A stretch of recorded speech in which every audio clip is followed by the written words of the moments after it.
trying to bring me down. Enemies lurking, but I won't back away. Got a vision in my mind, I'm here to stay. Got my crew beside me, we rise like a tide. When the storm gets rough, we ain't gonna hide. Propaganda swirling, but it won't touch me. Only love around us. With rhythm in my soul, I'm ready for the show. We break the chains, rewrite the rules. In this concrete jungle where nobody's fools. Unity sings louder than the lies they scheme. In the heart of the struggle, we dare to dream. We keep moving forward, never looking back. The truth's in the power, it's an unstoppable track. Haze on the corner, they talking real loud. Spreading on light, trying to bring me down. Enemies lurking, but I won't back away. Got a vision in my mind, I'm here to stay. Got my crew beside me, we rise like a tide. When the storm gets rough, we ain't gonna hide. Propaganda swirling, but it won't touch me. Only love around us, how it's gonna be. We keep moving forward, never looking back. The truth's in the power. Another Queen Ahmadiyyah production.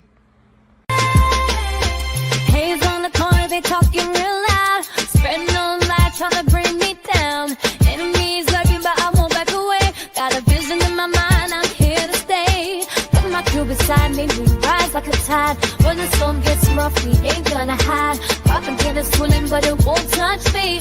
Only love around us, how it's gonna be. We keep moving forward, never looking back. The truth's in the power, it's an unstoppable track. In the city lights where dreams collide, we hustle through the night, fire in our stride.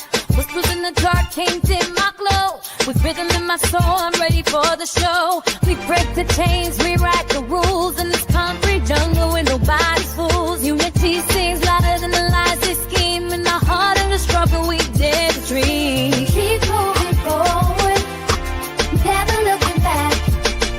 It's the one and only Queen of Receipts, is dropping gems in these YouTube streets. The lawyer Royce, nowhere to go. Tune in for the infamous morning show, giving the news that you need to know. So don't you dare miss a wake-up call. Then in the evening, I got all for y'all. Get your dose of daily vitamins. You know the Queen makes it make sense. So true.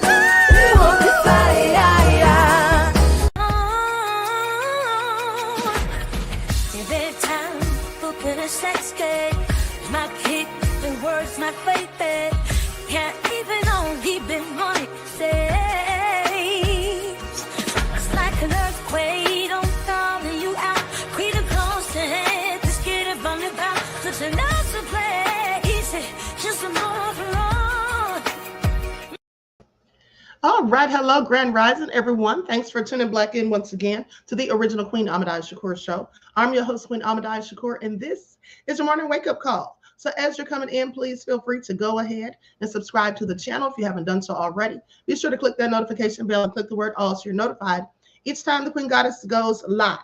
All right, and as per usual, if you don't like what the Queen is cooking, you already know what to do. So without further ado, let's get into it. I see 6'3" Soldier is here after a while. Red Wine Entertainment, the Hood Reeler is here. Claudette Nicole is here. All right, Fat Boo, where have you been? Okay, so let's get into it. Quad Stacks Knowledge is here. Nessie X, Buckhorse DC, Andrea. All Hell Nah is in the house. All right, shout out to my loyal royals and everyone tuned into the Queen. Okay, let's get into it, Darius. All right, and shout out to my moderators putting in work. The Inkwell's in here, even though I don't see any of my moderators. I don't see any of my moderators. Hey, Khalid, One Muscle Power is in the house. Shout out to you. Okay, so let's get this party started. The circle. There's Desmond. All right, there's my chief moderator, Chris B in the house. Let's get into it. So listen, you guys, I need you all to do your due diligence and please double check to make sure Okay, especially those of you who are my favorites. I need you to make sure that you're still subscribed to the Queen's channels. ScrewTube is unsubscribing people every day. I'm not even joking. Like, they literally, in my analytics, it says they've unsubscribed 57 people in the last 28 days. Y'all think I'm joking? I'm going to have to take them back to court. Okay, I'm going to have to take them back to court. Now, I already had to fight them to get my darn channel back. Okay, but so anyway, let's get into it because we still going to be on here. Okay, period. ScrewTube, hate all you whites. Okay, so now with that all being said, don't forget to follow me on Instagram at Dr_A_Shakur, also on X at DGoddess27. Okay, so let's get into it. Let's get into it because first of all, there's a very tragic story. Two Black twins in their 20s were found dead in the Georgia mountains, and the police are trying to say that it was a murder-suicide. Okay, but the family doesn't believe, and I don't either. And isn't that what they always say about people who look like me, when in fact it's a whole hate crime? Because that's clearly what it was, my opinion. Okay, but anyway, before we talk about that, let's talk about this. ABC News is to launch a Sean Diddy Combs podcast that will run through his federal trial. I mean, they're trying to find, all of these media outlets are trying to find any way they can to monetize off Diddy. Now, the federal crime charges and civil lawsuits against Sean Diddy Combs are the focus of a forthcoming podcast series from ABC. One of the shows in his audio divisions, wait a minute, isn't Diddy suing them, or is he suing NBC? Who is Diddy suing for defamation? Hold on. Let me look it up real quick because I can't remember. Is it ABC or NBC? Because, honey, he's suing NBC. Okay, I was about to say, y'all still trying to feed off the diddler. But anyway, so he's suing NBC. Okay, so anyway, goes on to say, the focus of a forthcoming podcast series from ABC News, one of the shows in its audio division's new programming slates, focused on true crime. That's how they managed to weave him in there. Now they're going to start doing true crime like it. At the end of the day, please sit down somewhere. Okay, Bad Rap. That's what it's called. Bad Rap, the case against Diddy, hosted by ABC News legal contributor and attorney Brian Buckmeyer. This will premiere Tuesday, March the 25th.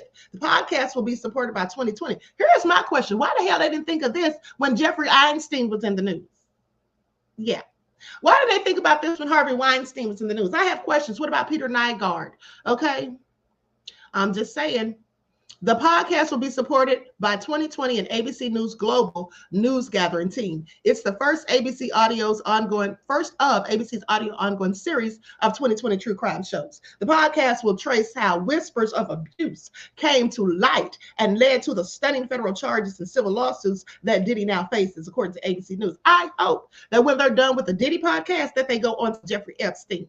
Okay, that's what I'm hoping for. What do y'all have to say about it? I'm sure they won't. Okay, I'm sure they won't. But anyway, so damn Diddy for making Black folk look bad and giving them the opportunity to put a Black man's face on a nefarious crime. Okay, so anyway, let's continue because other than that, let's talk about Diddy's conversation that he had with Kanye West. Diddy had a conversation with Kanye West from jail. Here it is. Let's talk about it. And according to Diddy, he's getting out. Diddy said he's getting out. What Sean Diddy Combs said to Kanye West in prison call after Kim Kardashian drama over daughter Northwest. Now, for those of you who don't know, because you clearly missed the uploads that I put up yesterday, and please make sure you look out for the uploads because I sometimes post after the live. But anyway, on that video, I talked about how Kanye and Kim are beefing. Kanye said he's ready to go to war, telling Kim she's going to have to kill him, saying all this crazy stuff because he has a song that Diddy is featured on, but so is North, his daughter. And Kim doesn't want her on there, and for good reason, because of all the stuff that's being said about Diddy. So anyway, Sean Diddy Combs encouraged Kanye West to have some effing fun in a phone call from jail amid his drama with ex-wife Kim Kardashian. West and the Skims founder have been feuding over his new track titled Lonely Roads Still Go to Sunshine that features their 11-year-old daughter Northwest as well as Diddy. Now, after sharing a snippet of the song on X Saturday, the Jesus Walks rapper posted screenshots of his alleged text message exchange with Kim Kardashian, where they fought over their oldest child's involvement in the song.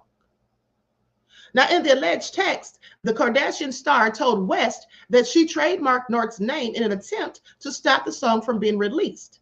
Now, as the pair became locked in a bitter back and forth, Diddy advised Kanye, who now goes by Ye, to get behind the mic and get back to smiling.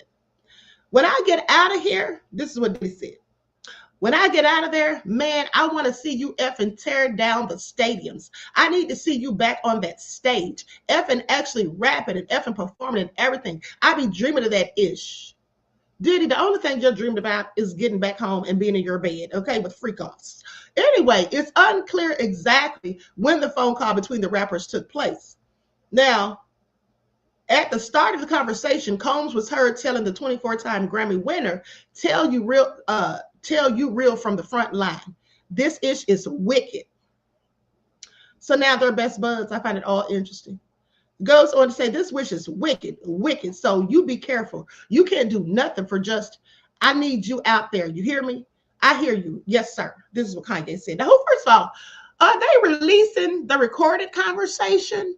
Because how the hell does New York Post know this? I just have a few questions. How does the New York Post know what their conversation entailed in detail? Okay, did Kanye call them and tell them? Did Diddy let them listen in? No, I'm pretty sure that the feds leaked it, just like they've been leaking everything else allegedly to the New York Post, mind you. But let me continue. Goes on to say, yes, sir. I hear you. Yes, sir. And have some effing fun. Get behind the mic and have some fun. Chop up them samples. Get back on your hit vibe, man. Have some fun and get back to smiling. F these MFers. They are wasting your time, wasting your MFing time. This is what Diddy said. Okay, so put that love in your heart, man, and enjoy yourself. Yeah, it's time for me to just grab the mic and get back to what I love, music again, is what Kanye responded. Now, y'all know they leaked this call. Y'all know they had to give them this call, okay? I'm just having several questions here.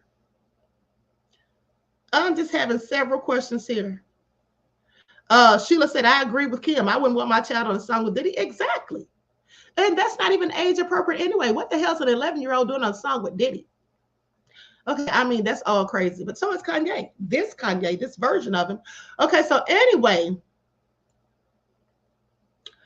this is a long RS call. I'm not going to read all this. Do y'all want to hear it? This ish is effing sad. I'm Puff Daddy in jail. This ish is effing sad as a MFer. The devil is a lie. Y'all hear it? Y'all hear this? Diddy say, Diddy done called himself a lie. Please pay attention.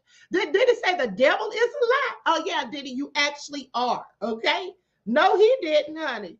No, he didn't. Not Diddy sitting up in jail accused of a host of crimes with a myriad of lawsuits pending, and he's sitting there acting like he didn't have a clue as to why. Talking about the devil is a lie. Did it sit down somewhere, honey? Because you're the devil. Okay, he said the devil is a lie. When I get out and get that effing freedom, whoa, I am not caring about nothing but mother effing being happy, and I want you to feel that. Oh, Diddy. You really think you're about to get up out of there? Diddy must know something we don't. I bet you Diddy knows where the real tapes are. Anyway, they definitely trying to end us. This is what Diddy said. I'm going to beat this ish and get next to you. All right, then, Diddy. Talk your ish. Diddy said y'all can't hold him down. Can't nobody hold me down. Wasn't that what he said in the song? It's like being left for dead, Diddy says. And only one person coming to do anything to get you. That's the level of appreciation I have for you. That's what he said from behind bars. Later in the call, Combs thanked West for taking care of his kids following his arrest in September. The disgraced music mogul shares a son, Christian, who's now 26, and twin daughters, Jesse and Delilah, with the late Kim Porter. Let me tell y'all something that's interesting. You know what I find interesting about this? I'm about to tell you. So, First of all, let's not forget that one of the prison inmates said that Diddy, it was reported months ago, that Diddy was being very optimistic and motivational to the other prisoners, going around telling people to smile and all this and that. So it looks like he still has that same energy because that's what he's telling Kanye, supposedly. But also, what I find interesting is the fact that Diddy told Kanye thank you for taking care of my kids.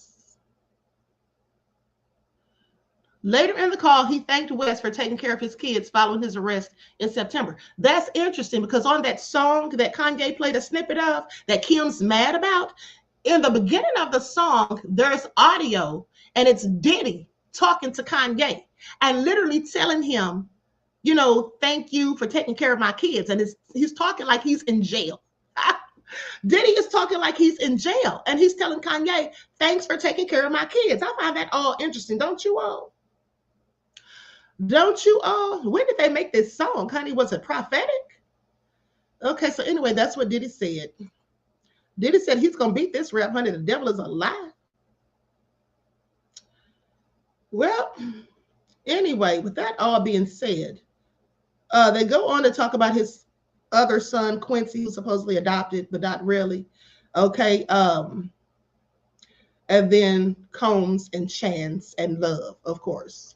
So anyway, Diddy said he's getting the hell up out of there, honey. Y'all got him messed up. So what y'all have to say about that? Tisa Dan said talk about oneself in third person allegedly. Oh, okay, TC Dan. And thank you for the contribution to the channel, beloved. Peace, love, and blessings. Now, let's talk about, first of all, Jay-Z and Beyonce stepped out for a night on the town, honey.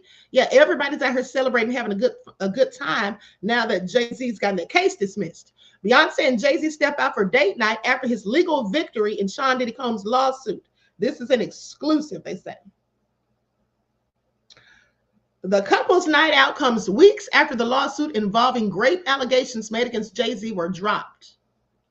Jay-Z and Beyonce are spending an evening out following the producer's legal victory. On Sunday, March 16th, the couple was seen on a date night in West Hollywood, per pictures exclusively obtained by People. Now, their outing took place weeks after the lawsuit involving rape allegations made against Jay-Z. The lawsuit filed in October of 2024 against Jay-Z and Sean Diddy Combs alleged that they raped a 13-year-old. We already know that. Okay, according to the documents, the dismissal was filed by attorneys Tony Busby and Atagoni Curtis and stated that the Jane Doe who made those accusations hereby gives notice that the above captioned action is voluntarily dismissed with prejudice. Additionally, the lawsuit cannot be refiled. Let me ask you all something. For those of you, if you didn't hear the court documents that I read on yesterday, please don't reply. Okay, for those of you that heard the court documents that I read yesterday, the declaration from Alex Spiro, the declaration from the private investigator named Charlotte Henderson, the one from the private investigator named Ian Pillinger, okay, Jay-Z's response to Busby. If you heard those yesterday, do you still think that the victim or the accuser, shall I say, I don't think she's a victim, but do you still think that the accuser is telling the truth? Once, if you still believe Little Miss Jane Doe, okay? Once, if you still believe Little Miss Jane Doe. Once in the chat if you believe Little Miss Jane Doe. Because, you know, some people are just slow. I'm not even trying to be funny. Now, I'm not saying if you believe Little Miss Jane Doe, I'm saying that you're slow. I'm just saying you're not that fast.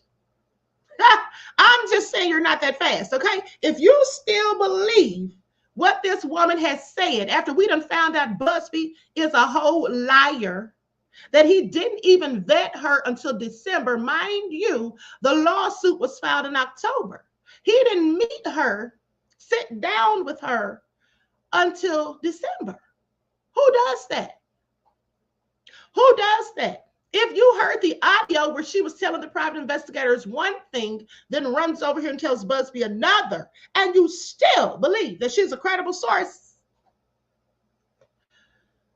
If you didn't ask yourself why in the hell she stood outside on her own front porch with her dog barking, talking to people that she didn't know and who she says were threatening and harassing and intimidating her, if you don't have several questions about that, if you're not wondering why she didn't dial 911 the moment she felt fearful while they stood there, if you're not wondering why she didn't immediately call Tony Busby and report to him that these people showed up threatening her and that she feared for her life, But instead, they called Busby and told Busby what she told them. And then Busby went to her and said these things to her, inquired about it, and she denied it. But we heard the audio, little Miss Jane Doe. If you don't think that after being told and it being proven that she hears auditory hallucinations, voices in her head, was just in a mental health facility 90 days prior to having the lawsuit filed against Jay-Z and Diddy, and has a criminal history for assault, even assaulted someone with bodily fluids, and has a rug with a D substance abuse problem. Y'all gonna believe that? Somebody told me yesterday in the comments that they still Team Busby. And I said, I'm sure you are. Because I know what kind of people are still Team Busby and what kind of people still believe little Miss Jane Doe. I can tell that by your comments and other things that I see you do. Okay, that's what I can tell. So at the end of the day, I just think some of y'all is a little slow. That's all I'm saying. Okay. Now, Miss Evie said, I don't either. I don't believe either of them. I'm sitting in the background watching with iced coffee. Well, I'll tell you this. Rachel says she's not right mentally. No, she isn't. Fat Boo said maybe she has alters like Allie. I don't know, but here's the thing. Anybody can be fooled. When victims come out or people come out and accuse people of certain things like this, we want to give them the benefit of the doubts. We want to have empathy and sympathy for them, perhaps. But at the end of the day, and that's what I was doing, but at the end of the day, when you start hearing the facts, and the facts are just not adding up and the math isn't mathing, you have to use common sense. And you have to use critical thinking skills. And if after hearing facts that clearly show that she has a lack of credibility and you still want to believe it, that's cognitive dissonance. Okay, D Hood really says, Queen, how is Jay-Z's credibility? How is Jay-Z's credibility high? First of all, who said? See, this is what some of y'all need to stop doing too. Who the hell said Jay-Z's credibility was high? Who said that? And why are you asking the Queen? Because I didn't say that. See, here's what some of y'all do. Some of y'all don't have the concept or don't have the wherewithal to think outside of the box or to think critically or objectively.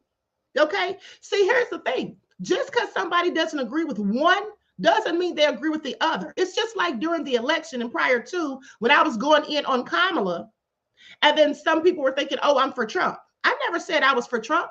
In fact, I was initially for Dr. Shiva until he said something I didn't like to Sabby Sabs. But the bottom line is, at the end of the day, some of y'all simply think that you have to choose one or the other. Y'all are the same types that when you go to vote and you don't like either party, you're really not happy with either of what they're offering, and then you say things like, well, I have to choose between the lesser of the two evils. That's how a lot of y'all think.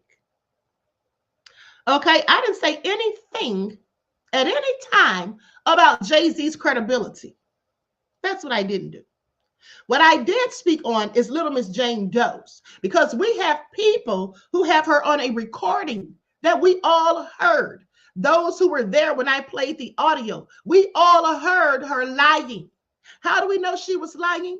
Because she told the private investigators one thing. Then we heard the audio when Busby questioned her about it, and she lied and told Busby she didn't say it. But we literally heard her say it. So we know she's a lie. We don't know if Jay-Z's lying about anything. We may think that he is. I've said a myriad of times that I believe that Jay-Z is guilty of something, maybe not this, but I absolutely believe that he and Diddy are nefarious. That's just what I believe. But because certain accuser stories don't ring true to me, or because I doubt some of the things that certain people are saying, doesn't mean that I'm for Diddy or Jay-Z, or nor does it mean that I think either of them are credible. Okay, so let's not paint our own fictitious narratives in our little brains. Okay. All right, the hood really beloved. Now the Queen still loves you, of course, but I just had to say that because some of y'all just get stuff twisted. Just like the person Jay Boo or Jay Black, whoever was in here yesterday, who kept telling me, oh, you're biased. Oh, you just want Jay-Z to win. Win what? Jay-Z's case has been dismissed. He's suing Busby and little Miss Jane Doe for defamation, as he should. if the allegations against Busby and Little Miss Jane Doe are true, and I believe they are, well, he should be suing them for defamation. Okay? He should be suing them for defamation. At the end of the day, see, y'all be in your feelings so much that even if you don't like somebody, you can't see that somebody else might still be lying on that person. Okay, now I can't stand Diddy's ass, and I want Diddy to go to prison for the things that he really did do. But what I'm not going to do is sit here and go along with bullshit stories like the ones that came from Area Mitchell's clients. People like Courtney Burgess, okay, Adria English. Yeah, I'm not going to listen to those and give them any credence as if they're credible sources that they came from. Even Area Mitchell herself is a whole liar, talking about she saw a video and she was trying to shop it for her. Somebody wanted her to help them shop it, and that she could see the high profile celebrity, and that it was obvious to her that they in fact didn't know they were being recorded, when in fact no such footage exists, supposedly. So she's being sued for defamation also. So, you know, that's just how I see it. All these people telling all these damn lies is going to be one of the reasons Diddy's ass might get off. Okay, so marinate on that. All right, marinate on that. Now, anyway, let's talk about these two young men. So sad. These two young men who were found dead in the Georgia mountains. And the police want us to think that it was a murder-suicide. Let's get into it. Likes up, everyone. Please like and share. Thank you in advance.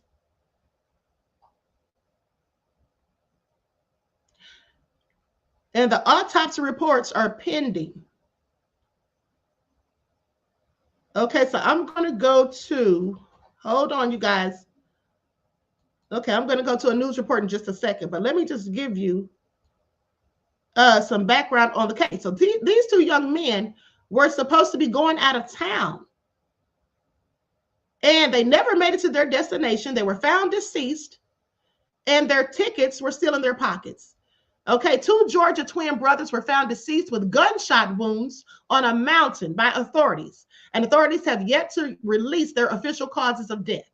Hikers discovered the two bodies of Qadir Malik Lewis and Nazir Rahim Lewis, both 19 years old, on Bell Mountain just before noon on March the 8th, according to the Georgia Bureau of Investigation. This is all so sad.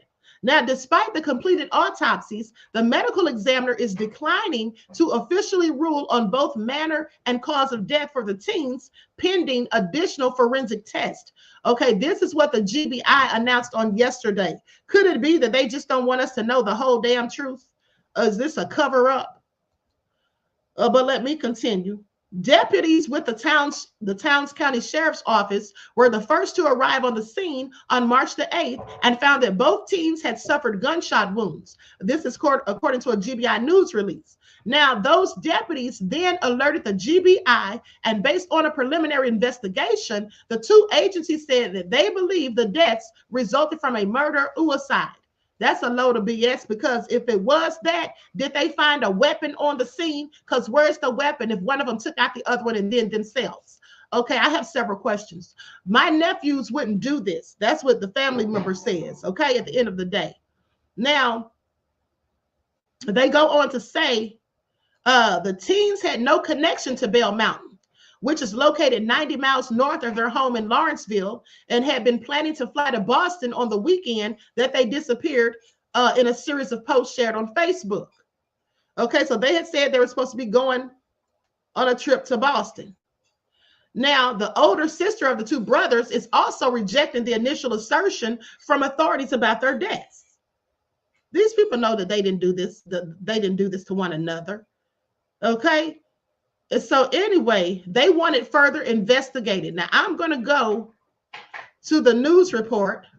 I have several different news reports in the hopes that we could get more information from each one. Okay, I'm going to share my screen. Lights up, everyone, please. Like and share. Thank you in advance.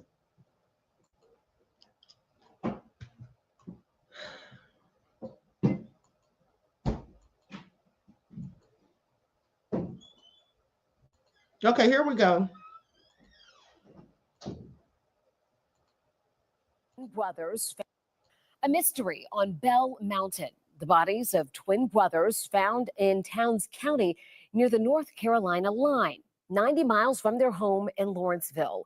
The GBI initially investigating this as a murder-suicide, but tonight the family says they're not buying it.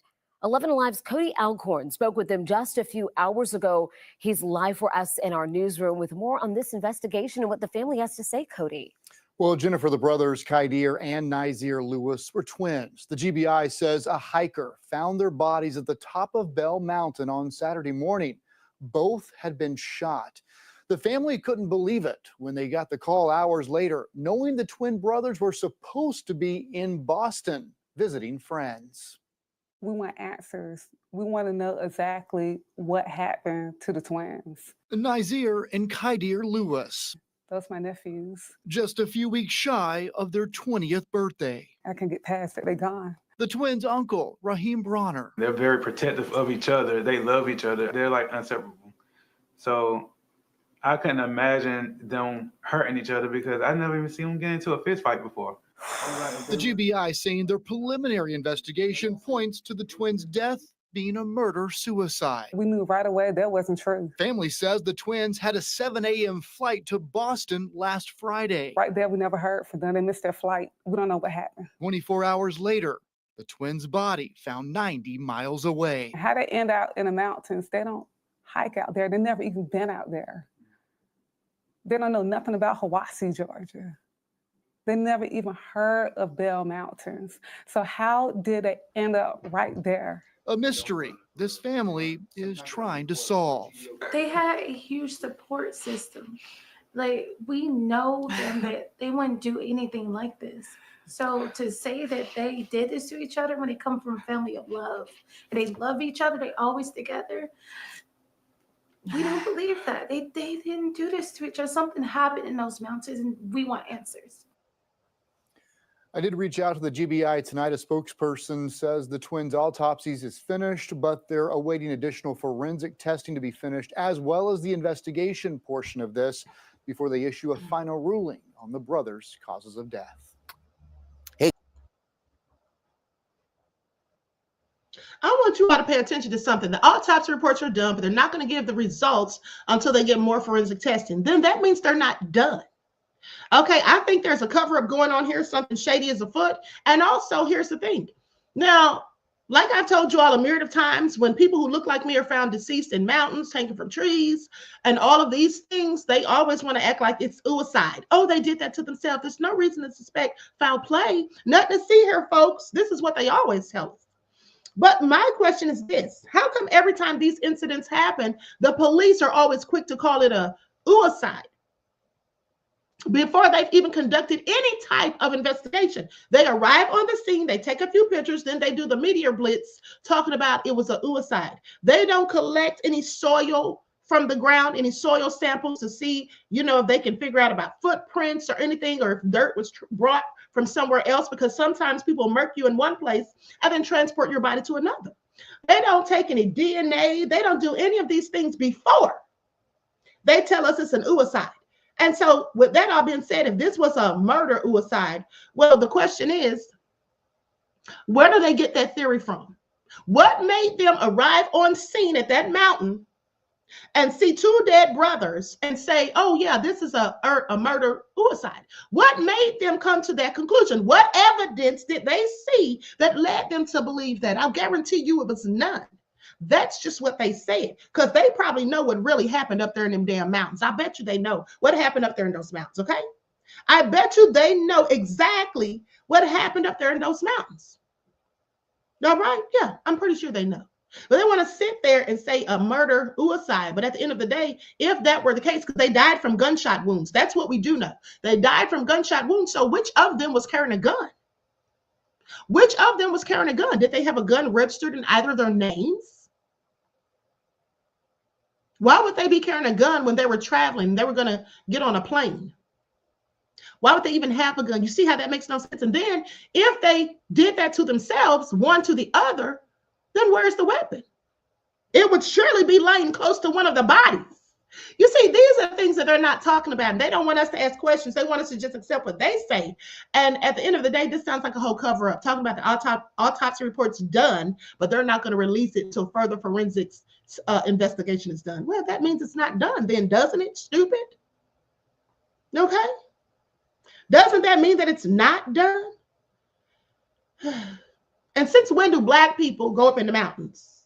Yeah, make it all make sense. Okay, let's go to the next news report. This is a very sad story at the end of the day. It reminds me of Jelani Day. Guys, you remember him? Jelani Day, 25-year-old medical student found dead in Chicago by a riverbank. Nobody ever charged. Organs missing and whatnot.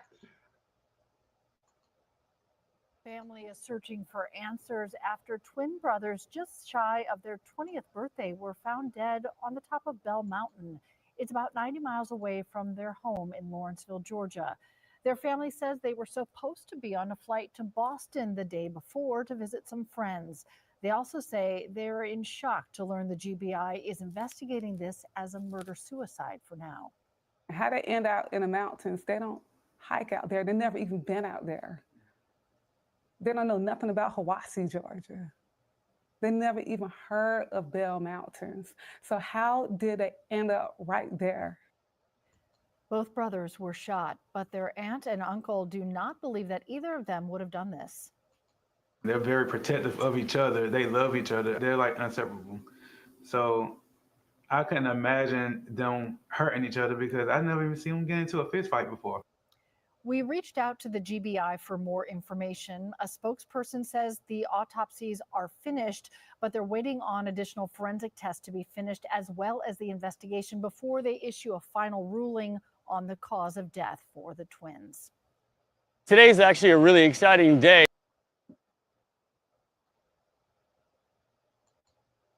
Okay, we're not going to find out anything, sadly. We're not going to find out anything else about this case, I'm pretty sure, because the narrative has already been painted. When they come out saying that something could possibly be a hate crime, and they come out and say that the person did it to themselves, that's how it usually goes. You never find out anything else. They've already painted the narrative and given the excuse or the cause that they want us to go by. And that's how that goes, okay? That's how that goes, unfortunately, beloveds. Okay, so anyway, with that all being said, likes up, everyone, please like and share. Now, I thought this might be interesting for you all to listen to. I'm going to play this video of Bill Gates. Bill Gates. Yeah, I want y'all to hear what he says. Because in my opinion, Bill Gates is a psychopath. Period.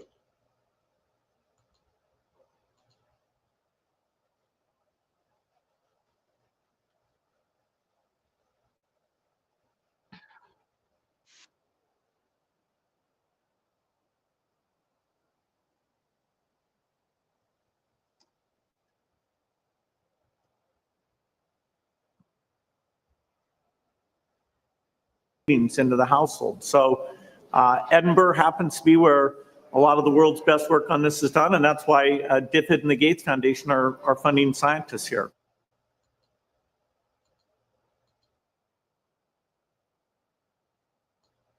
Y'all heard that, right? Y'all heard that, right? Why is Bill Gates always worried about the venom? Why is he always worried about giving people or animals the jab?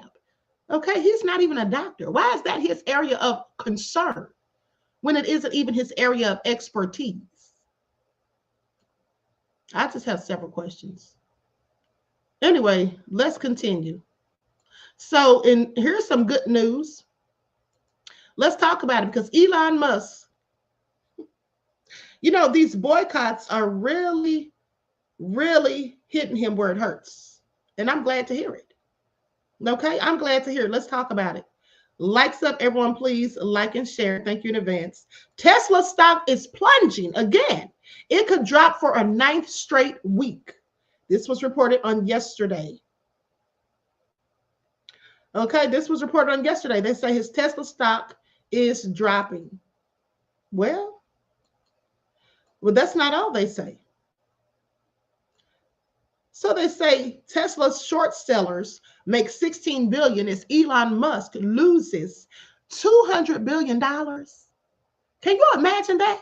losing $200 billion. Hedge funds betting against Tesla have pocketed $16.2 billion in just 3 months as the electric car company's stock has collapsed by half.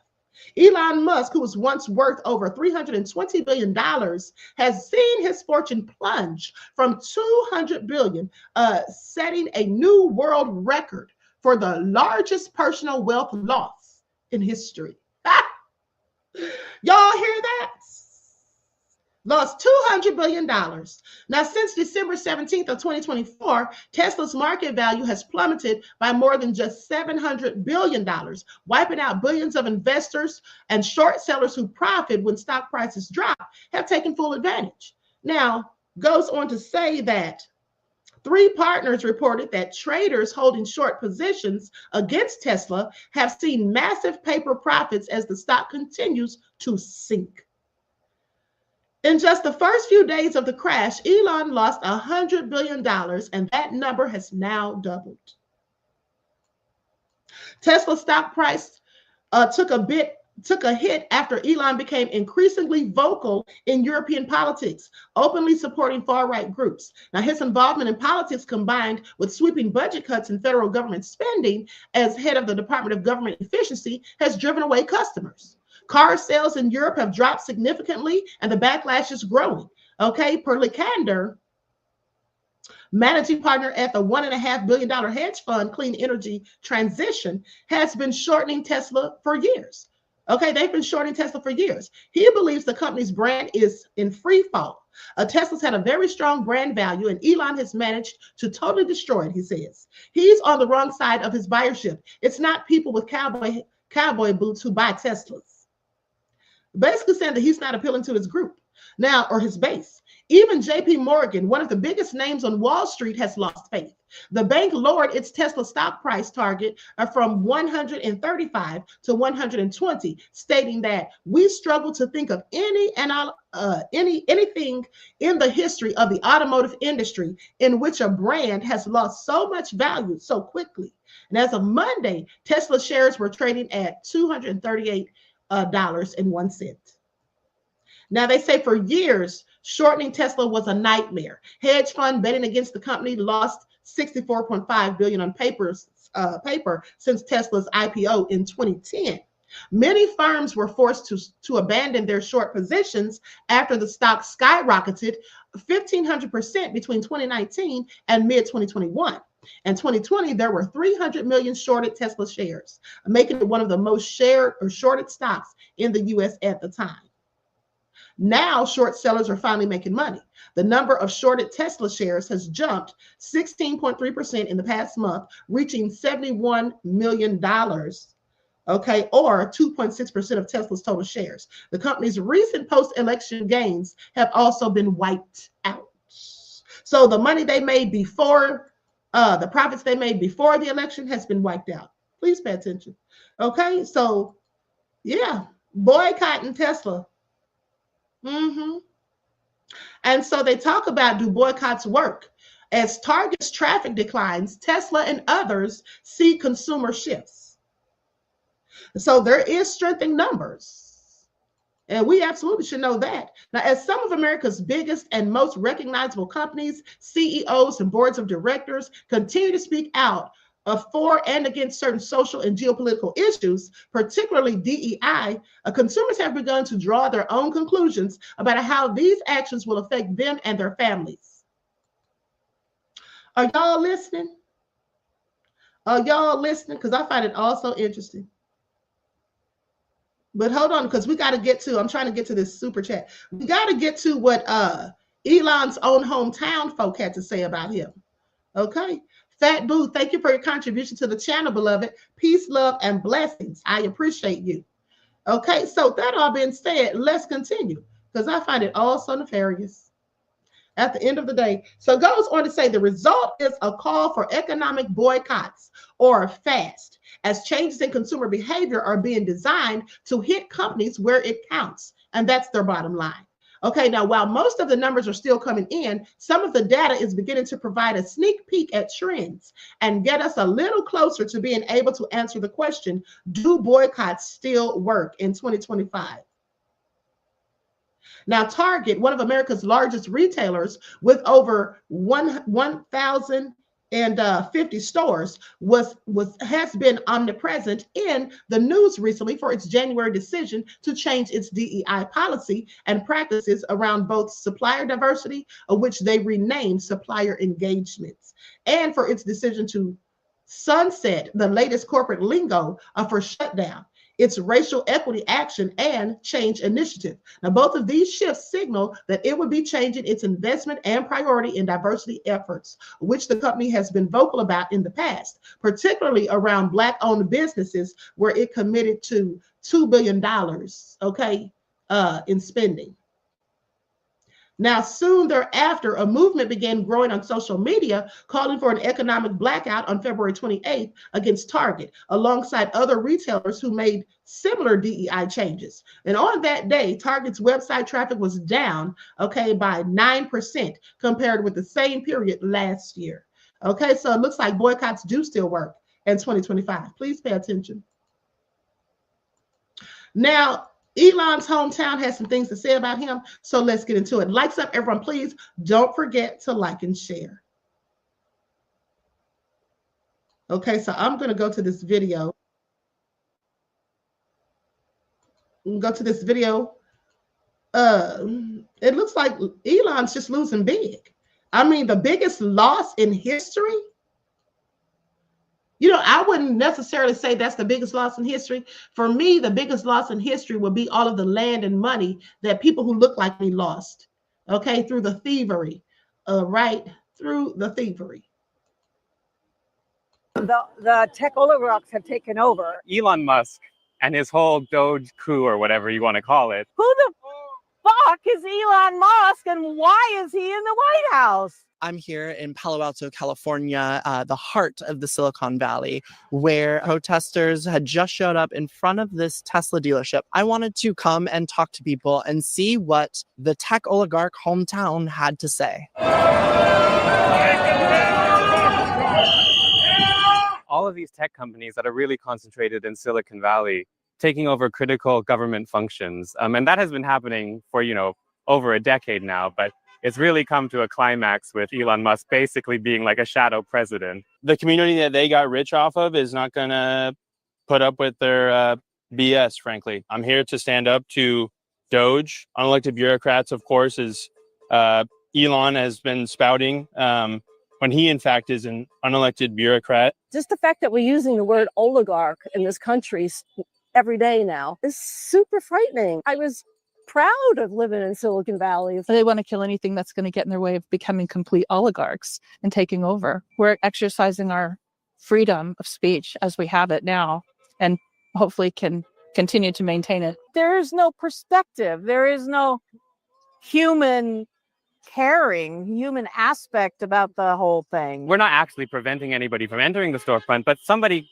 driving by might think twice. Well, if nobody likes these cars, or people are going to think I'm evil for driving one, maybe I won't go in and buy one. So I think that it has an actual material impact. It's important that we're in the middle of Silicon Valley. There are people that have bought Teslas that are getting rid of them. And I think our voice lies with our protests and with our money. These dealerships are all over the country. And so the communities all over the country can stand up against Elon Musk and Trump and what they're doing. But at least we have this one way that is in our communities that we can use as a point of resistance.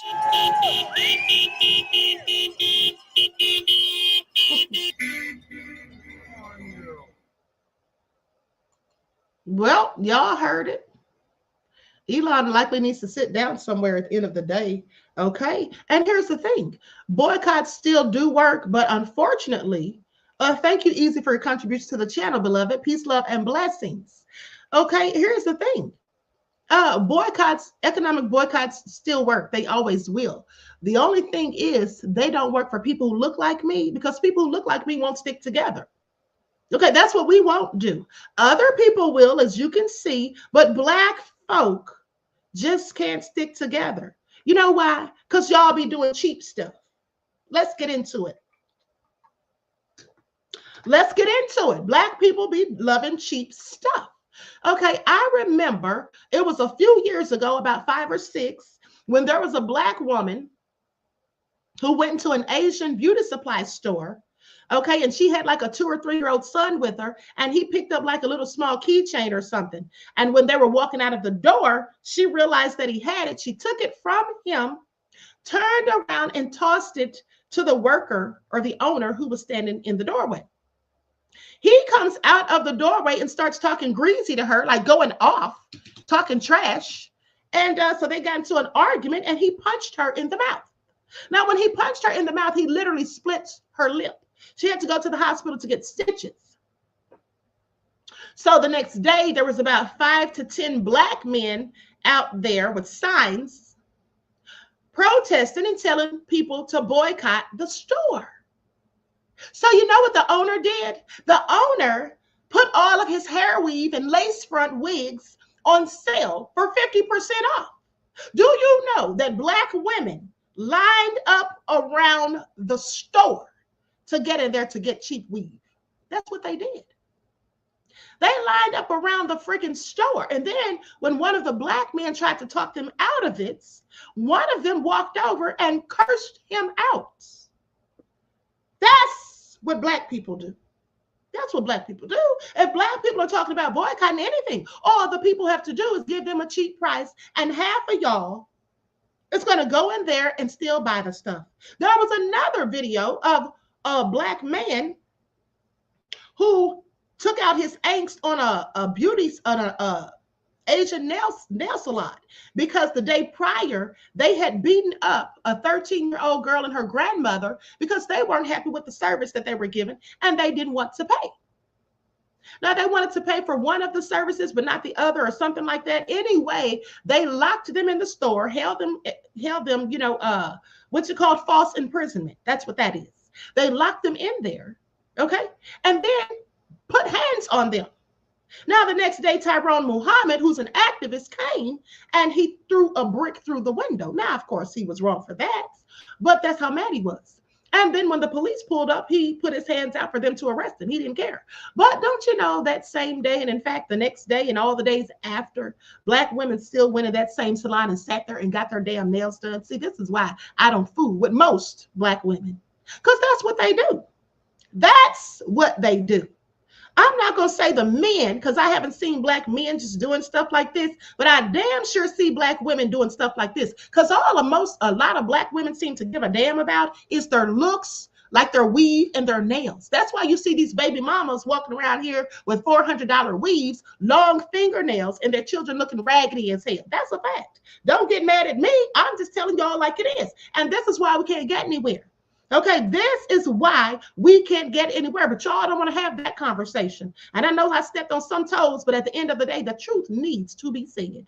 Okay, because I'm so sick of it. White people can get together and cause a whole insurrection at the Capitol when they think that the election was taken from them.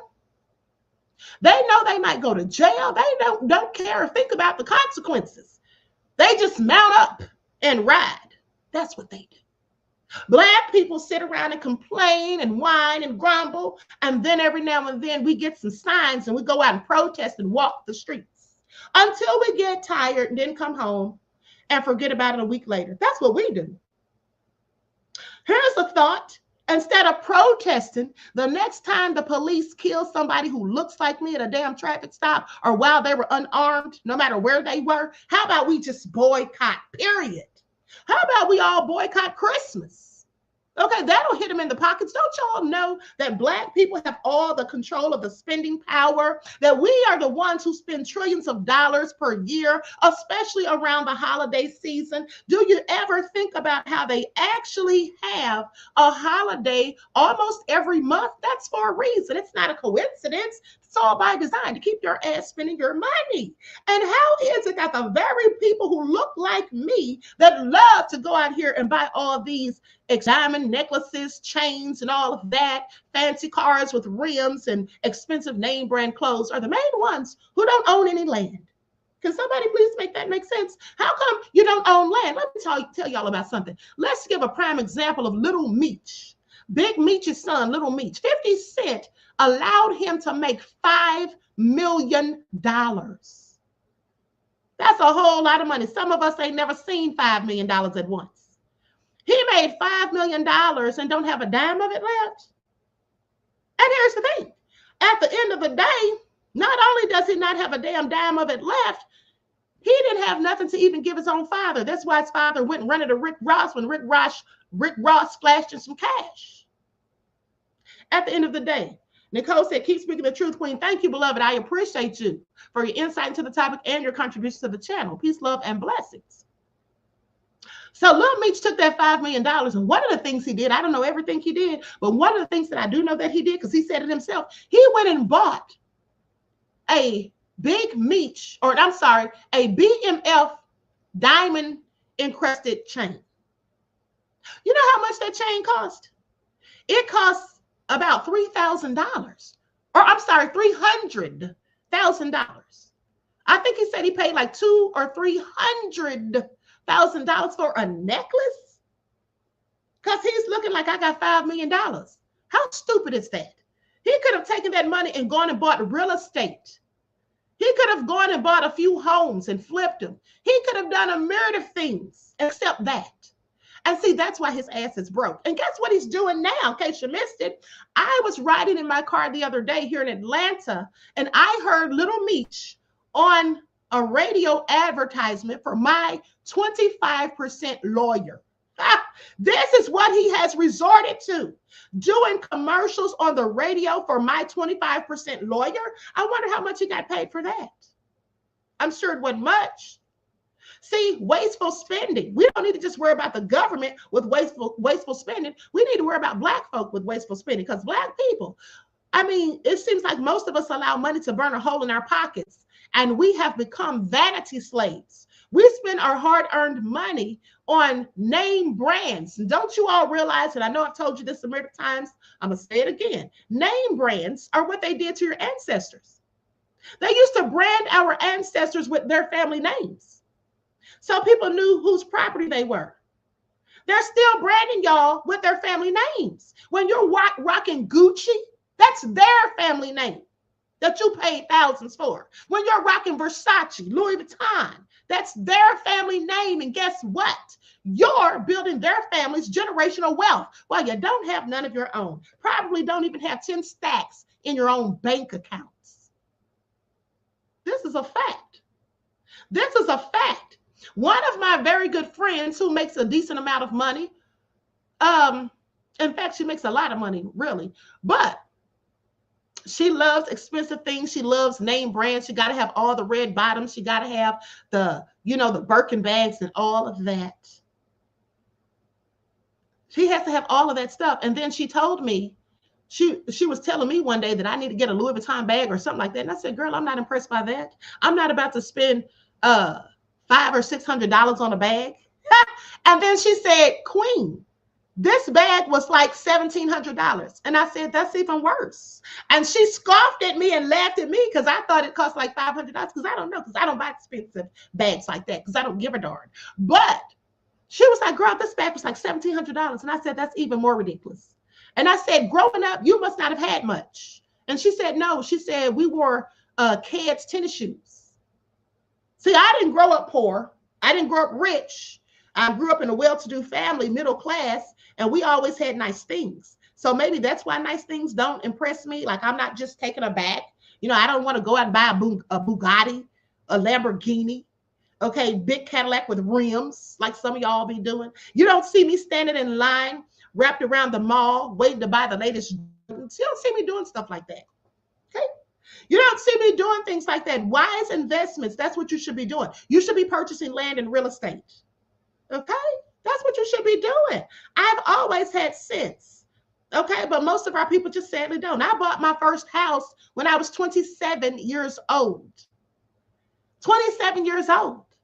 Most 27-year-olds who acquire money are out here, that look like me, that is, are out here riding around in fancy cars. That's what they're doing. I bought myself a house and I was driving a little raggedy Volkswagen Volkswagen Fox. I think that was the car I had at the time. And I remember somebody at my job tried to clown me about my car. And I told him, honey, I live in a whole house. Where are you living? Where are you living? And then laughed at me also and said, I can't believe you bought. And then I ended up buying a new car months later. But then she tried to clown me saying, oh, I can't believe you bought a house before you bought a new car. You can't live in a car. And my house is going to gain equity.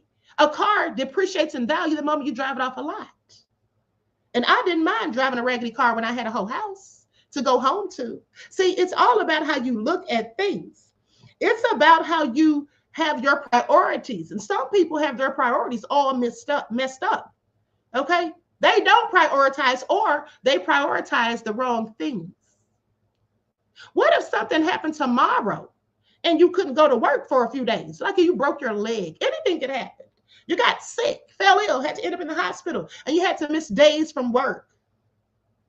Do you have anything saved up for a rainy day fund? Most people don't. Most people live from check to check, and then when they get a little money, they want to do foolish things like buying Jordans and Versace and Gucci. I'm not saying that it's not okay, or that it's, that you shouldn't wear that stuff some of the time if that's what you want. But some of y'all are vanity slaves, and you're consumed with those things and think that you have to always have the highest, most costly things to fit in with the Joneses. That's what y'all have to do. And the sad thing is, most of you who do this don't even do it for yourselves. You do it simply for other people because you're concerned about what other people want to say about you. What people think about me is none of my damn business, and that's just the way it is. Okay? I don't try to impress anybody but the Most High. Please pay attention. Now, with that all being said, let's get into it, because I'm going on a whole rant fooling with y'all. Likes up, everyone, please like and share. Well, Elon Musk has lost billions, and his hometown went in on him. I absolutely love it. Now, let's have one more story, and then I'm out of here.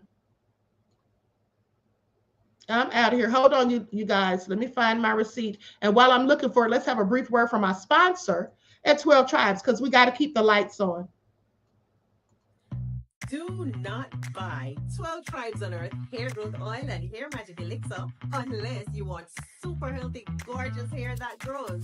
They have a whole line of amazing hair growth products, including hair growth leave-in conditioner spray, hair growth shampoo, hair growth spray, and hair growth butter. I'm starting to sense a theme here. They include quality natural ingredients. They smell amazing, and you can see the results for yourself. So if you're looking for healthy hair growth for your natural or relaxed hair, try 12 Tribes on Earth today.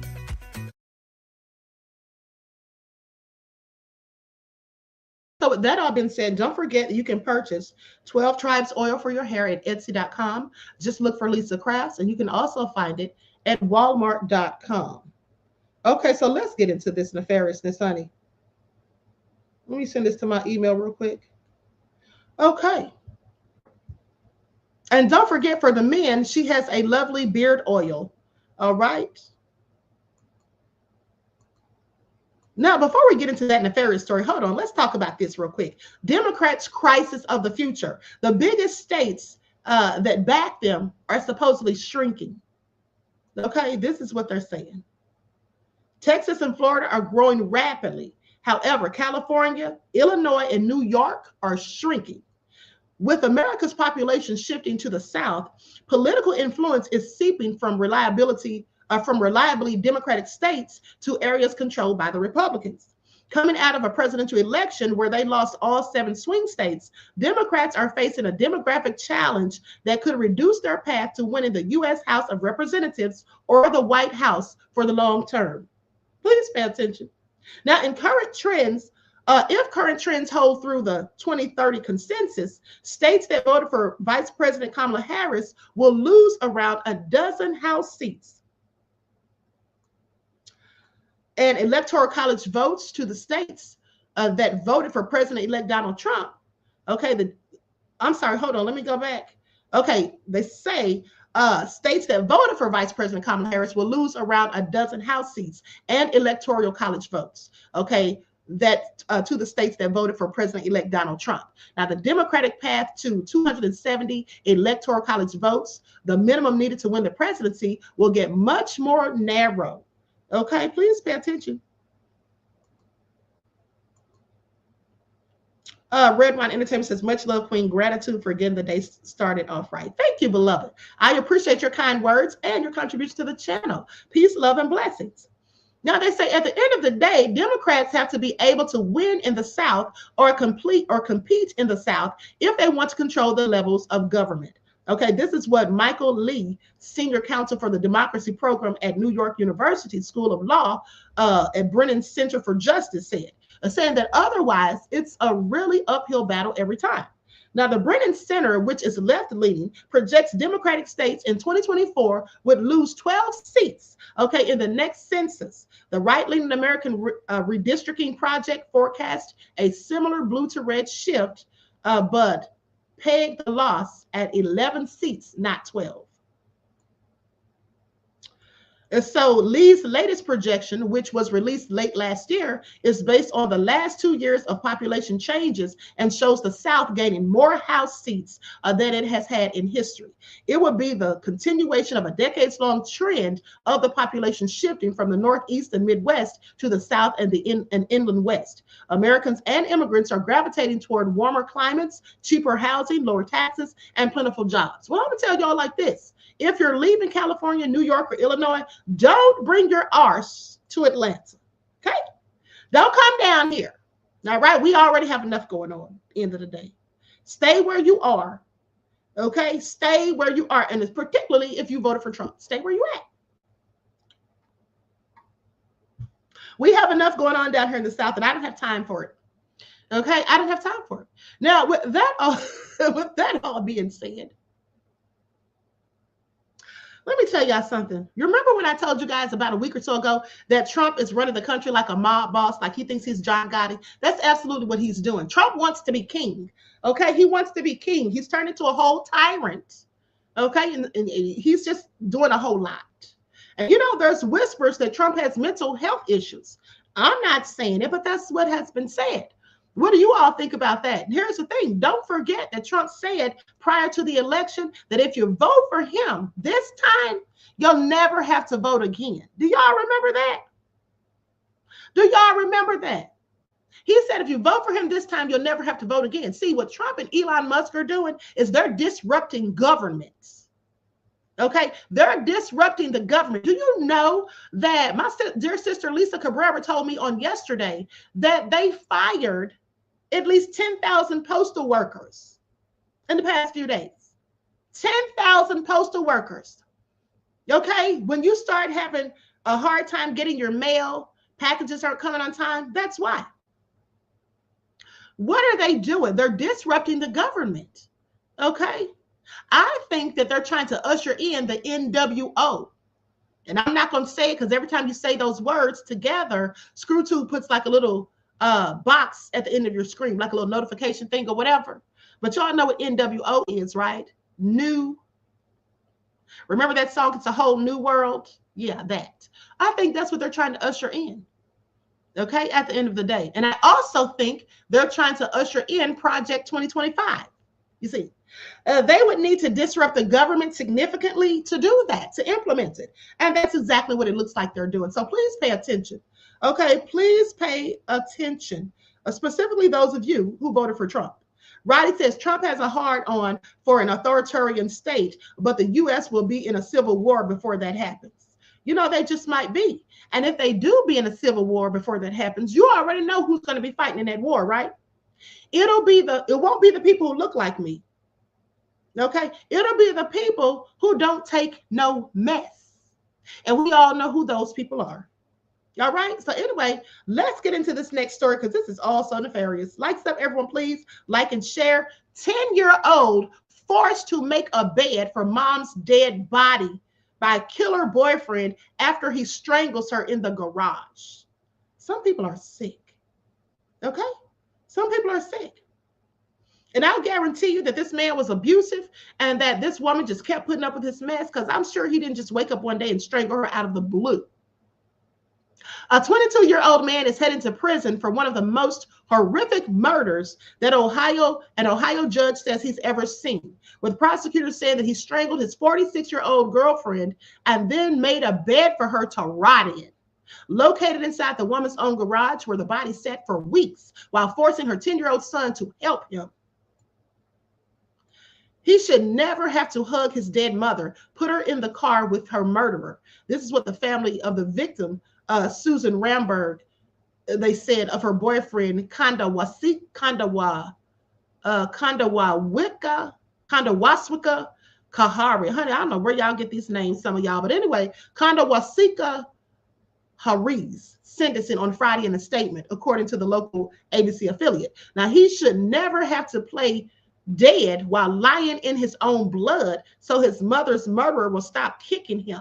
Y'all, this is absolutely deplorable.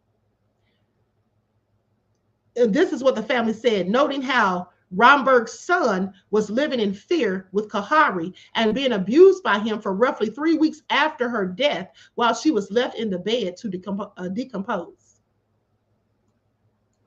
He should never have been left alone in a house for 3 weeks where he knows his mother's body's in the garage. He should never have to live in fear, wondering if and when he would be fed to a man who tried to kill him, or fed by a man who tried to kill him.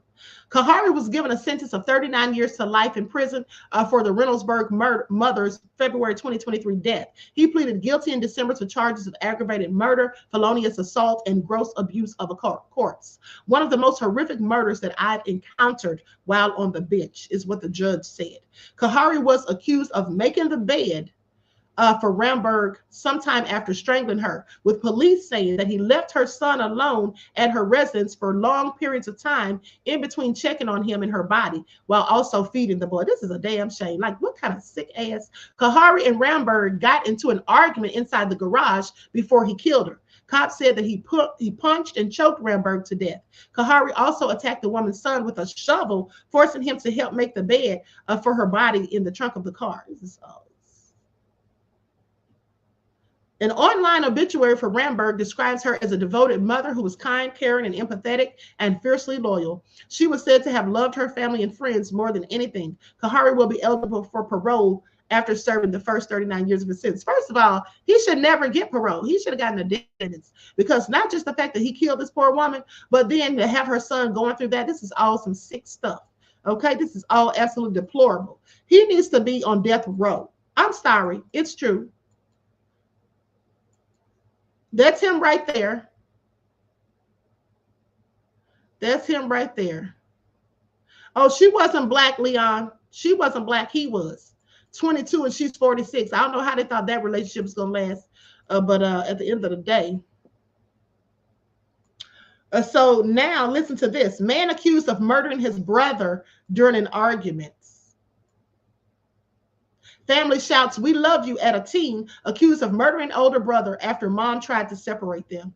A Massachusetts teenager is behind bars after he allegedly killed his older brother during an argument with a gun that held an extended magazine.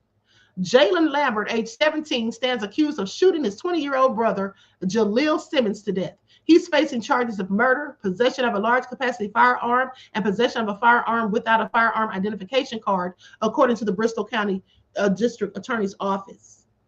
Now, the Fall River Police Department said in a press release, its officers responded Saturday afternoon to a home in the 900 block of Rodman Street for the shooting. Officers arrived to find Simmons suffering from a gunshot wound. Paramedics rushed him to the hospital where he died. Prosecutors said Lambert and Simmons were in a physical argument at the home. Their mother tried to separate the two by pushing Simmons into his bedroom. Lambert allegedly left the area but returned some 30 seconds to 2 minutes later, holding a firearm with an extended magazine. The argument resumed and the defendant shot his brother in the chest, killing him. Ooh, this is so crazy. Now, as the Commonwealth laid out its case, Lambert, standing next to his attorney, looked down at the floor and shook his head. Several family members and friends attended what was described as an emotional hearing. Some reportedly expressed their support for Lambert by shouting, "We love you and it's all right." No, it ain't. The Herald News also reported Lambert attended BMC Durfee High School, where he played basketball. Simmons also attended the school. Lambert will be tried as an adult because Massachusetts law forbids juvenile court from handling first and second degree murder cases when the defendant is older than 16. He's in the Bristol County Jail without bond. Just done threw his life away. Now you want to sit up there in court and cry. How stupid are people? And what kind of children are some of y'all raising? I have several questions. Look at him. Sitting there looking perplexed. True Vine said, I pray he don't look like us. Well, he does, beloved. He absolutely does. Okay? He absolutely does. And you knew he looked like us with the name Jalen. Okay? Please pay attention. And so anyway, with that all being said, I'm up out of here. Everyone, please like and share, subscribe to the channel if you haven't done so already. Be sure to click that notification bell and click the word all so you're notified each time the Queen Goddess goes live. Okay, be on the lookout for your notifications in case I come back later on or post some uploads, which I likely will do. Okay, so Roddy said Raising Monsters Inc. Exactly. Okay, Rachel said Cain and Abel for sure. All right, TC Dan said every village has idiots. And Miss Evie said mental illness is real. You're absolutely right. It absolutely is real. And because it's been so stigmatized, many people don't want to address mental health issues. Okay. And they allow them to fester. And then things like this happen because this likely was due to some sort of mental health issues. Okay. You get that mad that you go get a gun with an extended magazine and blow your brother away. Yeah, that's real crazy. Even what's also crazy is the fact that when the brother went and got the gun and came back to the scene, the other brother still continued to argue with him. I'm not arguing with anybody who has a gun, and I don't. Said the argument continued. Oh, crazy. Anyway, listen, I hope you all enjoy the rest of this day. I love you all to life. Remember, each one teach one. That's how we grow and thrive. Do something productive, constructive, but never destructive. And always remember, beloveds, to keep the Most High first in your lives. And also, don't forget to double check and make sure you're still subscribed, honey, because they are unsubscribing people left and right. Okay, pretty soon it's just going to be me here by my little old self. Okay, it's just going to be the queen here by her little old self. Please pay attention. Okay, at the end of the day, they have it in for me. And where is Aquarius Rising? Has anyone seen Aquarius Rising? She left me a comment the other day. Hey, Karima. She left me a comment the other day saying that she couldn't see any of her posts in the chat. And I don't know why we can't see her post in the chat, but I'll tell you what, when stuff like that happens, it's YouTube. Okay, because one of my moderators, we couldn't see their post in the chat. They had to literally make a whole new account. Okay, I had somebody else tell me they couldn't see their post in the chat. Like, y'all need to be careful of what you put in the chat because ScrewTube will block you. Okay, they will definitely block you. So anyway, with that all been said, I love you all to life. Enjoy the rest of this beautiful day. And until next time, I will talk to you all again soon. Peace.